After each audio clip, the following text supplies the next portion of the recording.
Good morning, friends.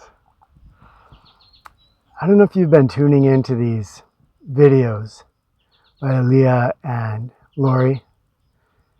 These were I call them the moneyless monks. Leah the pirate monk and Lori Shaw, an adventurer, a YouTube adventurer. And they came and stayed with us last year. They were doing this trek across the United States to try to get from one end to the other with no money, starting with no clothes on one side and getting from New York to LA.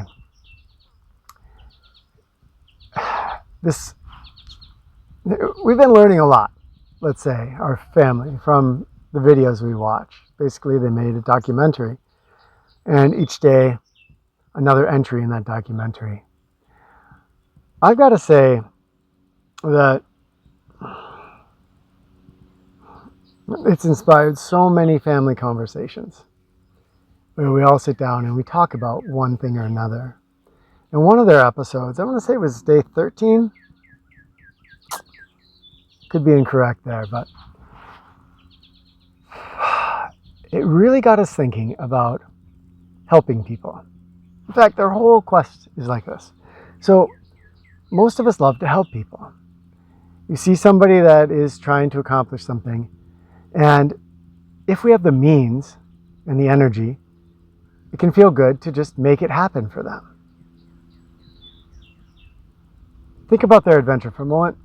They start off in New York with nothing, and the first person they come up to and they say, here's our quest, here's what we're trying to do. At that time they were looking for some clothes, and this person says, guys, you talked to the right person. Not only am I going to get you clothes and great meal, but I'm going to gift you a plane ticket over to LA. So you're going to make your trip in one day instead of in 30 days.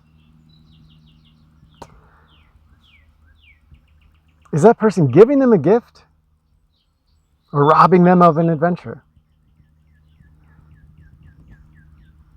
That's a kind of an extreme example and an unlikely example, but this happens with all of us every day, I think, where we have opportunities to help people out or to let them be on their own adventure. And what do we do? What is the answer? So many times we've been watching them and think, oh, if there's just one nice person that would come and just help them through this, they wouldn't have to suffer through whatever they were going through. And yet that suffering had its own gifts. And they, being adventurers, probably knew that what they were getting into. And that's part of their story that unfolds. The story of their adventure would have been poorer, I think, if it had somehow been all easy along the way. How does this apply to the people around us? I mean, I think of myself at least as one of the first people to jump and help a neighbor with whatever problem they are having.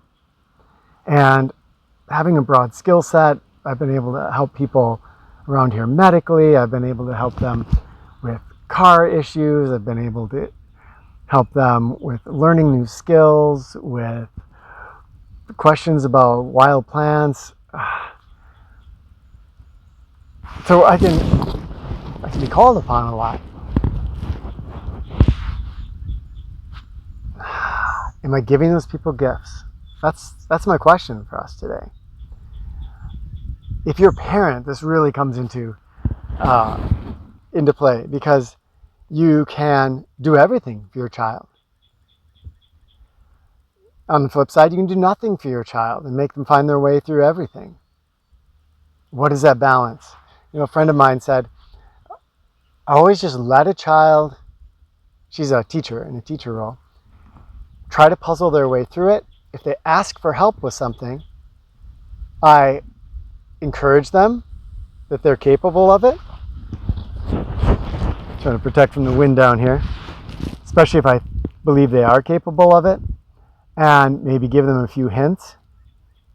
And if they just clearly it's beyond their current skill level, then I'll help them out. I wondered myself, what would happen if we could just talk to people, communicate more? So if we met two adventurers, like Elia and Lori, and they were trying to accomplish a goal on one of their days, they were trying to see if they could be gifted enough money to gift that money to the train station and see if the train station would gift them a, a train ticket so they could make some progress on their journey. And it was a fascinating episode. Again, I think it's 13 or 14. Watch them all. They're awesome. What if somebody right at the beginning of that day would have said, hey, yeah, here, I'll gift you the ticket. There's so many adventures they had trying to accomplish that goal that wouldn't have happened. Now, of course, something else would have happened. They would have had a day totally free. What would have happened? We never know that thread of the story, that timeline that didn't unfold. But their experience was great, and they met their goal and met a lot of great people. I've been gifted in some tremendous ways throughout my life.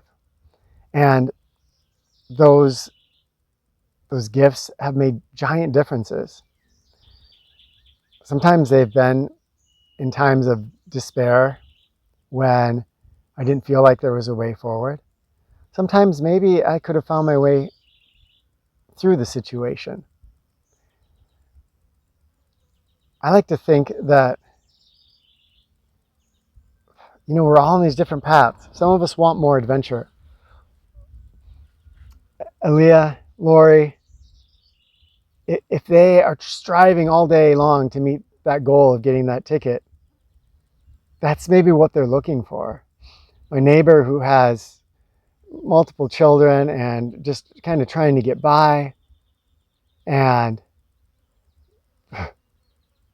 plenty of adventure in her life already, just trying to fit in cooking and childcare and everything else in her life, in her family's life.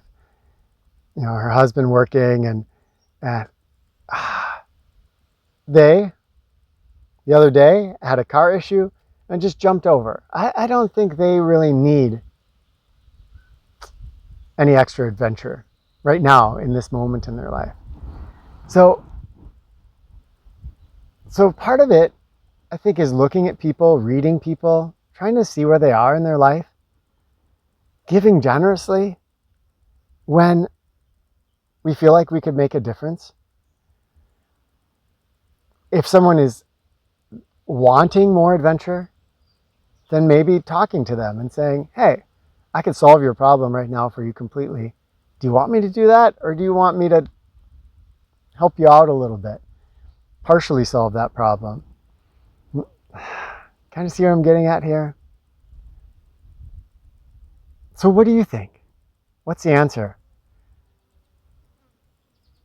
Do we just jump up and help people indiscriminately? Or is that robbing some people of some things? Do we just ask people? Do we use our intuition? I'm going to say,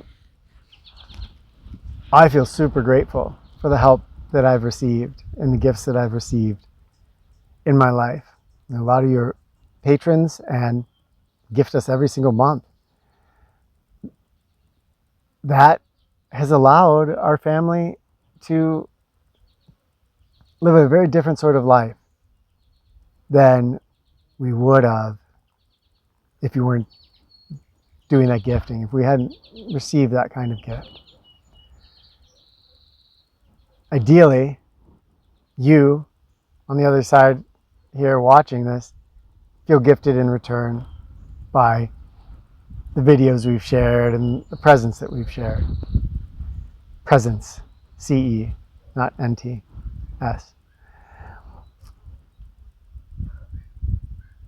And to me, that's a beautiful exchange, where people willingly give to each other out of whatever abundance we have. Elia doesn't use money, so he doesn't have an abundance of money. If he gets money, he gives it to people. But he has time. He has wisdom that he's cultivated. He has stories of amazing experiences. He's dang good with a magic trick out of a deck of cards. So he can entertain people. All these gifts of different kinds. What I'm going to do today, maybe you want to join me, is to think about the gifts I've received. And I'm not just talking about monetary gifts. I'm talking about the gifts of time and attention, maybe of a wonderful meal, of a favor somebody did for you, of inspiration. There's so many things that we receive as gifts. Every day, if we really look at it, no matter what our circumstances are, however bad they may seem, we're receiving some gifts. Another friend of mine often says, well, often we don't notice the uncountable people working behind the scenes to make our lives what they are. And most of you probably know that you can pick up a phone if your house is burning down or you had a medical emergency. You could dial 911. And there's people waiting there behind the scenes to help you out. Maybe save your life. Maybe save your property.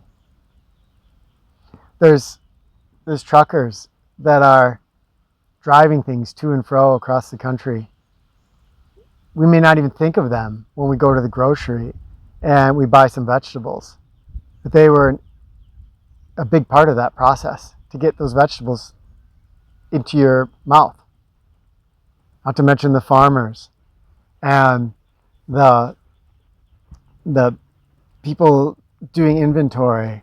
And there's so much. If you start thinking about it, it's immense. Our lives are not these independent things. Our lives are interwoven and interconnected in incredible ways. And so much of that, often we think our culture is just built only on exchange, but so much of that is kind of just gifting.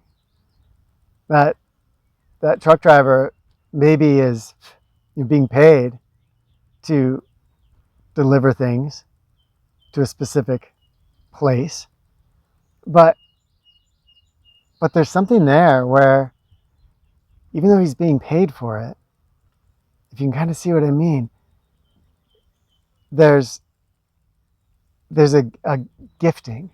At least when I think of the gentleman who drives trucks that I know, who's a great family friend,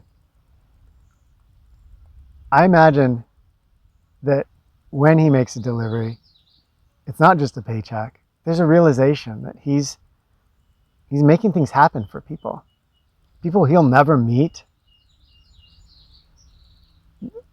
This endless chain. I guess words are failing me because this is so big. It's so interwoven.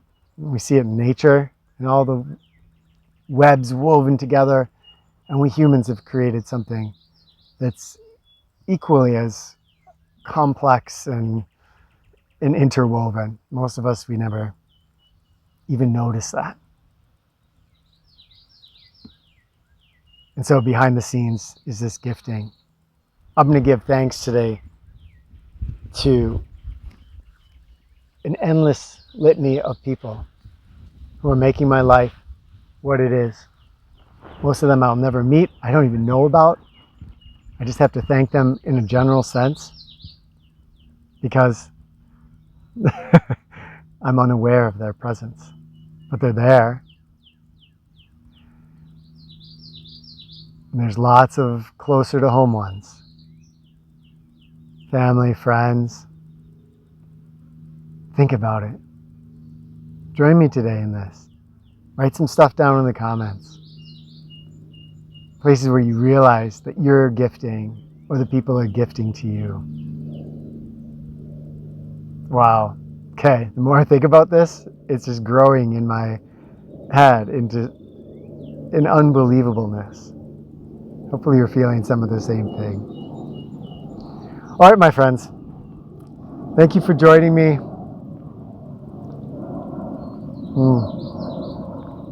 Much love to you all. I'll look forward to talking with you in the comments.